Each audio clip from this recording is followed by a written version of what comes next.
everybody. Compliance is cool. Welcome very much. Appreciate all of you being here. This is a quick little update. Alex Tiersch is your host. Again, this is the Compliance is Cool podcast update brought to you by AmSpa. Very happy to be with you. We are back from Medical Spa Show. It is, God, we're in May already, May 5th. Cinco de Mayo when I'm recording this. Real quick, got a couple things I want to bring up. It won't take very long, but many of you have heard recently of the criminal murder charges filed down in Texas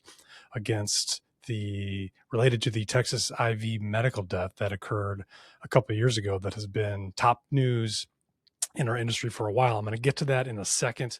We're going to have a lot more of that to come, information on that in the days and the weeks, and I'm sure in the months to come. We're all going to be following that very, very, very closely, given that it has this tremendous impact. I don't think any of us were contemplating a murder charge coming in that. We're going to unpack that. There's so much to unpack in the coming days, and I'll have more information on that in a second. Before I get to that real quick, there's two other things that we've been kind of following that happened a little bit earlier in April that I wanted to just bring to your attention that deal with legal and compliance that may have slipped through the cracks. We actually reported on them earlier in April. Please go back to our website. There is a news section on the AmSpa website, and we'll put some links down in the show notes here, and hopefully we'll post these up on Instagram as well, and you can click on them. First is that when we went to the Medical Spa Show, for those of you who were there, we had an incredible panel with two senior investigators at the FDA who came to the Medical Spa Show and presented on their investigations of med spas, and it was really, really informative. Thank you so much to them for coming. They were open, they were honest. They presented on their investigations, what they see with the med spa industry, some of the things they're looking at, and it was really, really informative. And it kind of shed some light on what they're looking at. More importantly, I think it opened the door for some productive conversation between our industry and the FDA. And these weren't low level investigators. These were high level lawyers with the FDA who had a lot to say. They also talked about the pure indulgence aesthetics investigation that happened down also in Texas. Recently, this is back in April 1st, I think, there was a warning letter sent by the FDA to the med spa pure indulgence dealing with their distribution, acquisition, and dispensing of Botox. Many of you have heard about this, but there's been a bit of news on that. We would love for you to check it out. We're going to have more information on that. I'm hoping to get the FDA agent and the FDA lawyer to come in and talk about that. But they received a warning letter based upon what appears to be their either purchase or use of unauthorized vials of Botox. We don't really know exactly what happened. The way the letters are presenting themselves, there was also an investigation. It's a little unclear as to exactly what they did. We haven't seen what their response is from the folks at Pure Indulgence. But the long and the short of it is that the FDA says there was far less Botox purchased as far as the record keeping goes than was used. So in other words, they were using much more product than they were purchasing. And so they took that to mean that there was some sort of gap in the way that they were either buying from unauthorized sources or something like that. And it also had to do with pre-filling of vials and things like that. There was no indication of any injuries or anything like that. There may have been some unauthorized purchases. We're not sure. Bottom line, though, is that this is the first time that we've seen the FDA come in and actually make an investigation of a med spa and a practice based upon some of this counterfeit or allegedly counterfeit or unauthorized purchase of product. And so that's kind of a big step because it is something that obviously is a problem in this industry. We don't know what the facts are. We're going to have to find out more about that. But so take a look at the warning letter, take a look at the, there's another notice that was put together once for those of you who weren't at the Med Spa show, you can actually purchase the Med Spa show replay, and you can check out and listen to the FDA panel where they talk about the case in some detail. And it's really, really interesting. And we have a lot of good questions on it. There was a packed house in there. And so I'm excited to talk to them more. Number two, also earlier this month, and this is something we also reported on. So there's a story that you can link to. There was an RN in Boston who pled guilty to injecting patients with counterfeit Botox. And I say RN in quotes because she wasn't actually an RN. She was misrepresenting herself. She did not have any kind of a license. We reported on this a couple of years ago when she was arrested. She has since pled guilty to the importation and distribution of counterfeit product. I think those are the two primary charges. This was in federal court in Boston, and which was interesting that she's being charged and convicted in federal court or pled guilty in federal court. Her sentencing is coming up in July, which is going to be interesting to see what her sentencing is going to be. But that was an interesting development because, unfortunately, or fortunately, depending how you look at it, to me, I think what was a little bit discouraging is that the charges that arose out of this allegation was that only that she imported and distributed this counterfeit material, which obviously she did, or at least according to the allegations, and now according to her guilty plea, she did.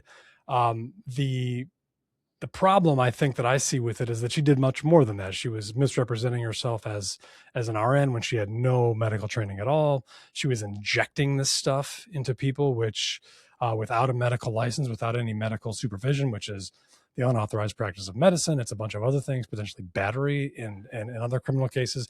And none of that stuff was able to be charged. And I think that's something that we need to work on in this industry because, that when things like this happen, it's tough to rely only on the federal government to be able to bring a distribution of Botox charge because those aren't always easy to prove. So that's something I'd like to unpack a little bit on this case and see what happens. Nevertheless, take a look at it. We're going to see what the sentencing is.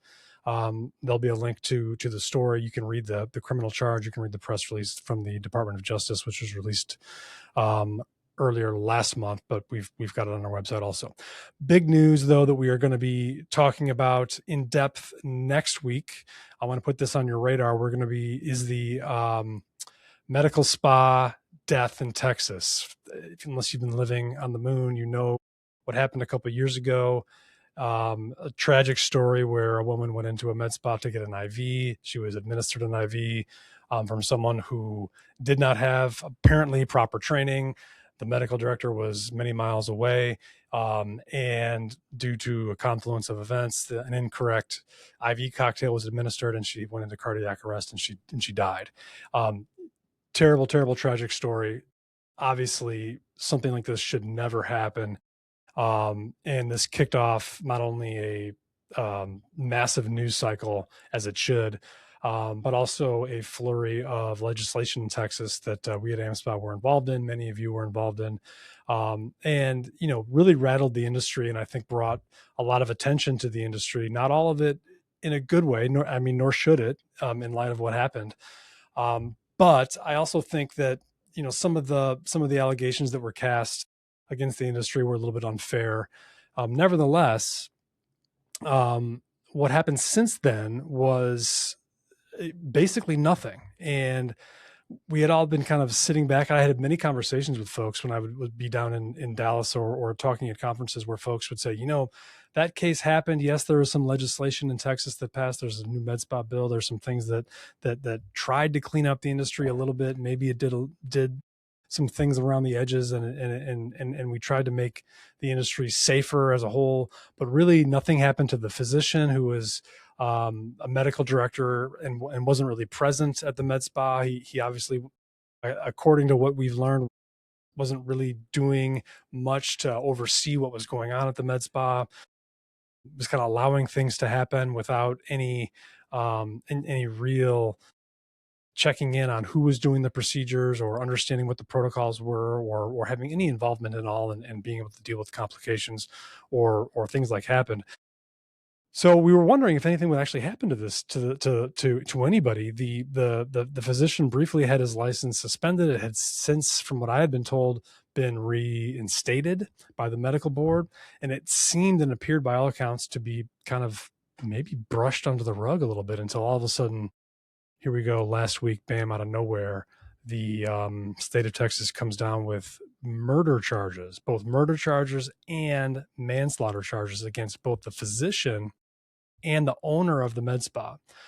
We have links to the stories. You can find it. There's stories, obviously on local news down there, but it's picking up steam.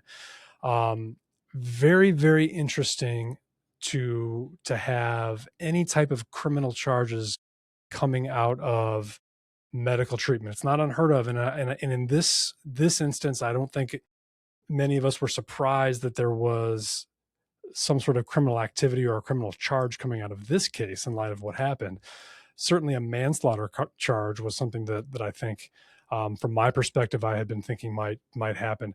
Murder is a really, really difficult charge in any type of medical negligence case. And the reason that is that with murder, you have to have some sort of intent. They're basically saying that either, my understanding is that there was some intent to do harm, or the the the negligence or the actions were just so completely beyond the pale, and the actions in the past were beyond the pale, that it has to rise to some level like that. And maybe that's the case. I have not seen the charging documents. We are working to get the criminal complaint, so we can take a look at that. Nevertheless, murder charge implies some level of intent to do harm, and that's going to be difficult. I'm interested to see why they charged that, against both the physician and the med spa owner.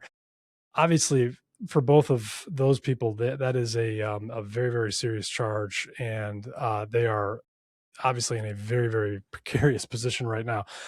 What we are going to be doing, because I want to make sure that all of you understand what comes next, because it's really difficult to kind of unpack and convey what the lessons are for the industry, because it's an unusual situation. That there's rarely are there deaths in any industry like this, but certainly we've not seen hardly any in the medical spa industry. And this case was a really tragic case. So I think it's not something that you can take a lot of everyday lessons from, other than to say, obviously you've got to have your act together, number one.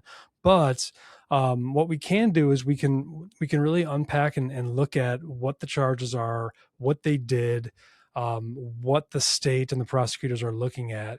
And that's the first step. And so on Friday, which we will release this podcast sometime next week. So next week, keep an eye out. We are going to have a couple of attorneys. We're going to have one from a regulatory and compliance attorney from Bert Adato, as well as Brad Adato, as well as Jeff Siegel, who does a ton of disciplinary work for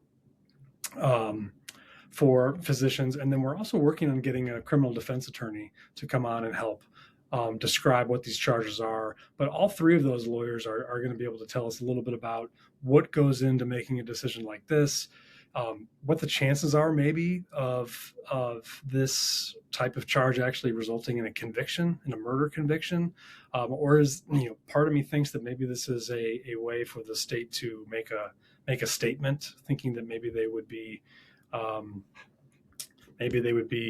ultimately pleading this out, but they want to have a statement saying they're going to, they're charging with murder. I'm not sure. We'll have to see what happens, but we are going to have a lot more information on what the charges are and what the next steps are, and what happens to these folks, what the process is going to be, and then what we have to look out for as medical spas moving forward. So really, really interested in that coming next. So look out for that. That should drop next week. And in the meantime, hey, stay compliant, because remember, compliance is cool. Let us know if you have any other questions. If you want us to look into anything, that's what we're here for.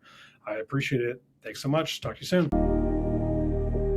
Thank you to our producer, Madeline Moeller, marketing content coordinator, who organizes the podcast schedule and guests and provides topics and talking points. Audio and video editing, voiceover, graphics, and platform management is provided by myself, Derek Hawk, Digital Marketing Supervisor. Our theme is provided by Maka Music. Thank you for watching or listening to the Medical Spa Insider podcast. Please follow or subscribe wherever you listen to your podcast, and subscribe to our YouTube channel for future episodes. Ratings and reviews are greatly appreciated. For more information about the American Med Spa Association, visit americanmedspa.org. Reference to any specific product or entity does not constitute an endorsement or recommendation by AmSpa. Views expressed by guests are their own, and their appearance in the program does not imply an endorsement of them or any entity that they represent. AmSpa provides this podcast as a full service for educational purposes only.